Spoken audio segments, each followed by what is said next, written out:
Good morning, students. Today I will teach to you exercise 1.4 of questions 3. Fill in the blanks. Okay, filling the blanks. First, given that A is given that 369 divided by यहाँ blank है and is equal to 369. Okay, what is your value? तो हम इसको कैसे solve करेंगे, इसको आप बड़े ध्यान से देखेंगे, ठीक है ना।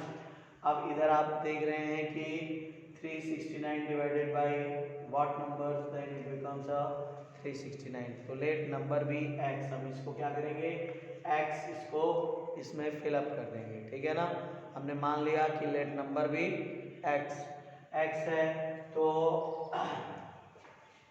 369 अब ये डिवाइडेड है तो you can write x upon x, ठीक है, is equals to 369. Okay, and now you write in the fraction format. तो ये इट इज अ 1 और इसको हम क्या करेंगे, क्रॉस मल्टीप्लाई कर देंगे. क्या कर देंगे, cross multiplication. This is known as a cross multiplication. तो ये x इंटू 369 और ये 369 into 1. Okay, x is equal to क्या हुआ, 369 इंटू 1, 369 ही होता है, अपॉन 369. ओके, 369. तो ये 369 से रिमूव हो जाएगा, दैट इट बिकम्स अ 1.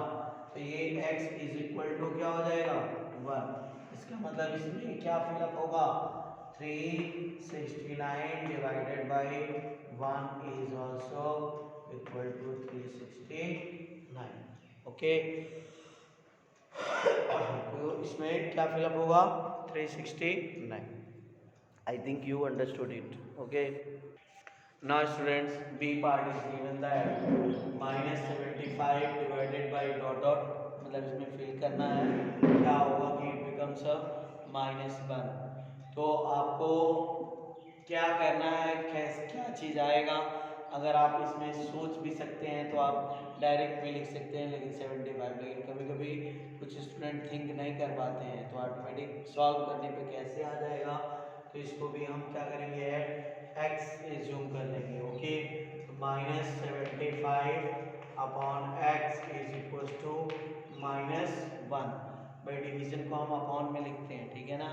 तो ये इसको क्रॉस मल्टीप्लाई कर देंगे, क्या कर देंगे, क्रॉस मल्टीप्लिकेशन करा देंगे. तो ये क्या हो जाएगा, -1 into x is equal to -75 into 1. तो it is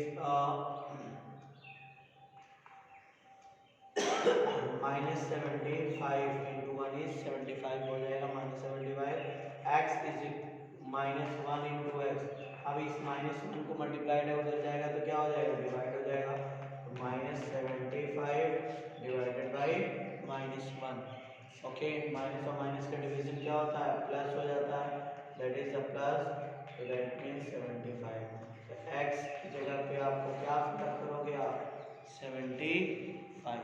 okay, now -75 divided by 75, that is equal to -1. Okay, so similarly I think every student you can solve it. If any problem then you ask from me. Now students, remaining part, all part for a homework.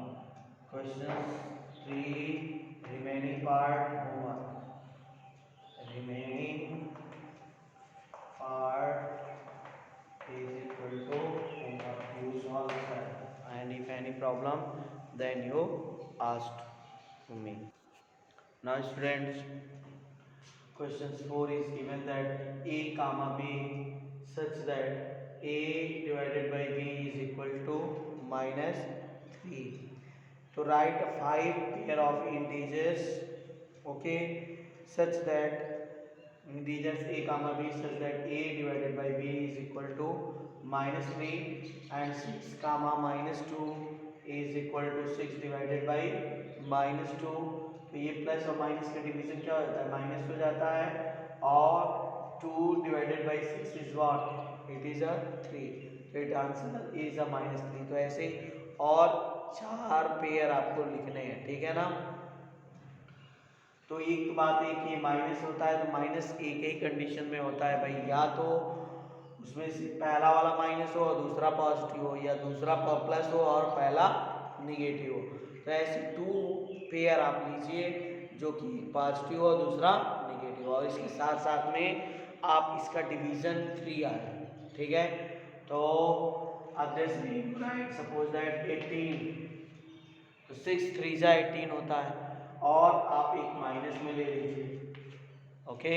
तो what you right one pair 18, sorry 6 not 3, 6 3 जा 18, okay. तो 6 3 जा 18 divided by -6, तो plus minus division is what, minus, and 6 3 जा। इसी तरह से इसको आप इसी को -18 प्लस 6 भी लिख सकते हैं, ओके। तो -18 divided by +6, it is also minus. ये 6 कामा 2 है, 1 you right -6 divided by +2, okay, 1 pair. This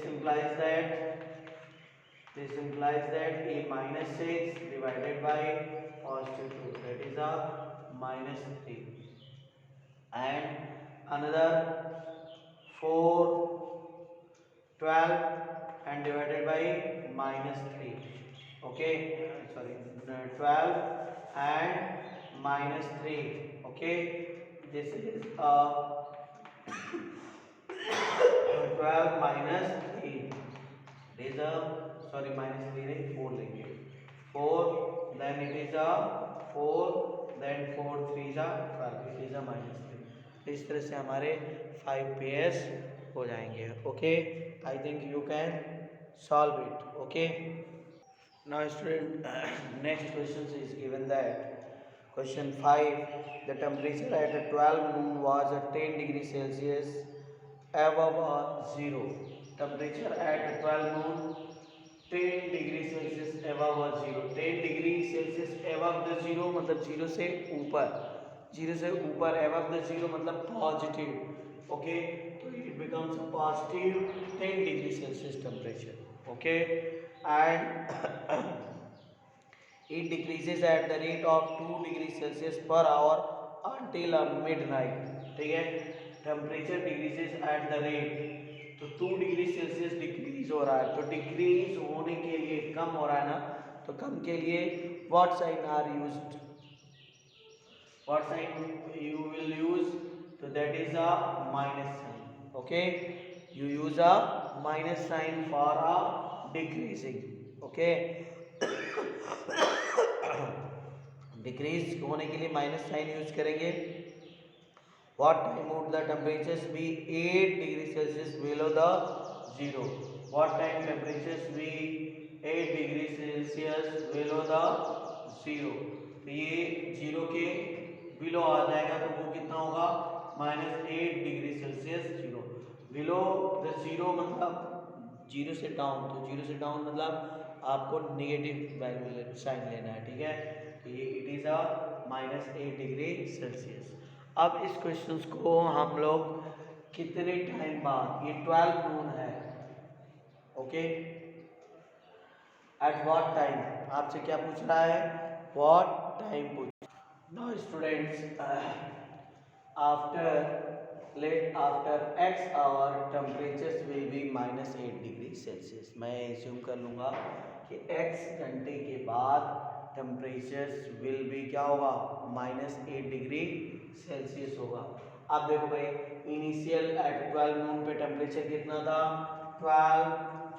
10 degree Celsius था एट 12 नून पे टेम्परेचर क्या था, 10 डिग्री सेल्सियस था। लेकिन उसके बाद क्या हो रहा है, कॉन्टिन्यूस टेम्परेचर डिक्रीज कर रहा है, और एक घंटे में कितना डिक्रीज कर रहा है, -2 डिग्री सेल्सियस डिक्रीज कर रहा है। तो 2 घंटे में -4 डिग्री सेल्सियस डिक्रीज कर जाएगा, और x आवर में कितना डिक्रीज कर जाएगा, तो ये x into -2 degree Celsius is equal to, अब जब इसको इसमें जोड़ देंगे तो वो चीज क्या होगी, टेम्परेचर विल बी, अब कितना हो जाएगा, -8 डिग्री सेल्सियस हो जाएगा। ठीक है, कितना हो जाएगा, -8 डिग्री सेल्सियस। अब देखिए अब क्या होगा, ये 10 degree Celsius minus plus multiplication -2 degree Celsius x हो जाएगा। ठीक है, इज इक्वल्स टू या इज इक्वल से ऐसे ही रहने दीजिए, प्लस अब इसको क्या करिए आप, प्लस इसको हम इधर भेज देंगे, जब ये इधर भेज देंगे तो ये क्या हो जाएगा कि ये x into -2 degree Celsius equals to -8 degree Celsius -10 degree Celsius. ये प्लस साइन जब इक्वल के उस साइड जाएगा तो माइनस साइन हो जाएगा, और माइनस माइनस क्या होता है, प्लस, बट साइन क्या होता है, माइनस, तो 10 और 8 क्या हो जाएगा, 18 डिग्री सेल्सियस हो जाएगा। ठीक है, तो ये x into -2 degree Celsius is equal to this, तो ये x इक्वल टू क्या होगा, ये चीज मल्टीप्लाइड में इधर आके डिवाइड हो जाएगा, -18 degree Celsius upon -2 degree Celsius, तो ये माइनस से माइनस कैंसिल, प्लस 2 8 जा 9, तो ये कितना हो जाएगा, x इक्वल टू 9 आवर्स, ये क्या हो जाएगा, डिग्री सेल्सियस से भी कैंसिल हो जाएगा, ये x हमने आवर्स में लिया था तो ये x की वैल्यू x आवर्स आ गया। ठीक है, तो ये आपसे पूछा है कि कितने समय में टेम्परेचर ये हो जाएगा, व्हाट टाइम पूछा है, आप 1 घंटा निकालें कितने घंटे बाद हो जाएगा, तो भाई 12 बजे के बाद 9 घंटे बाद और क्या बजेगा, 9 PM हो जाएगा। ठीक है, तो टाइम विल बी क्या हो जाएगा भाई, टाइम विल बी क्या हो जाएगा, 12 के बाद 9 आवर्स ऐड कर लो, 12 के बाद 1 2 3 4 5 6 7 8 9, तो क्या हो जाएगा 9 PM, time will be 9 PM हो जाएगा। ठीक है, इसके बाद आपसे ये पूछा है कि if the time mid what is the temperature at the midnight, तो आपको ये वाला इक्वेशन लिख लेना है, temperature at midnight, temperature B part इसी में है, टेम्परेचर एट मिडनाइट में कितने बजते हैं भाई, मिडनाइट में कितना टाइम होता है, 12। ठीक है ना, 12 बज 12 12 नून से 12 मिडनाइट में कितने और हो जाते हैं, 12 और हो जाते हैं, ये 12 और टाइम आप ले लेंगे और इसी इक्वेशन में रख देंगे, तो ये 10 degree Celsius plus x into -2 degree Celsius, तो इसमें आप ये 10 डिग्री सेल्सियस और x की वैल्यू क्या है 12 है इंटू -2 डिग्री सेल्सियस, मल्टीप्लाई कर दीजिए, ये कितना हो जाएगा 10 डिग्री सेल्सियस, 12 टू जा प्लस और माइनस माइनस हो जाएगा, 12 टू जा 24 डिग्री सेल्सियस। ओके, और प्लस और माइनस क्या होगा, माइनस हो जाएगा। ठीक है, तो 14 में से 10 को माइनस करेंगे तो 14 आ जाएगा, लेकिन साइन किसका रहेगा, माइनस का रहेगा, तो ये 14 डिग्री सेल्सियस। तो at midnight temperatures will be -4 degree Celsius. Okay, now student, only 2 questions are left in your exercise 1.3. After that your chapter is completed. Okay, so you try it, if not solved then you ask to me. Okay.